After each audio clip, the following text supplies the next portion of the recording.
যোগ্যদের তালিকা প্রকাশ করতে না পারলে অযোগ্যদের চাকরি বাতিল করা হোক, তাহলে চাল থেকে কাঁকড় আলাদা করা যাবে। এবার এসএসসিকে ডেডলাইন বেঁধে দেওয়ার হুঁশিয়ারি দিলেন চাকরিহারা শিক্ষক শিক্ষিকারা।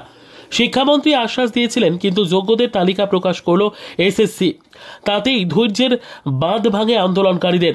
রাত গড়াতেই বাড়ে আন্দোলনের উত্তাপ। রাতভর এসএসসি ভবনে আটকে রাখা হলো চেয়ারম্যানকে।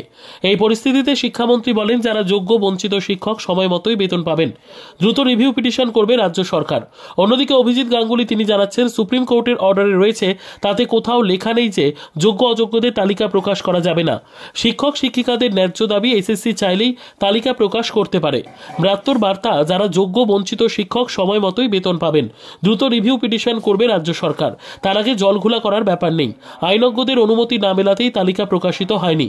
সুপ্রিম কোর্ট নির্দেশ দিলেই তালিকা প্রকাশিত হবে, মন্তব্য শিক্ষামন্ত্রী ব্রাত্য বসুর। স্কুল সার্ভিস কমিশন জানিয়েছে, সুপ্রিম কোর্টের নির্দেশ মেনে চলবে তারা।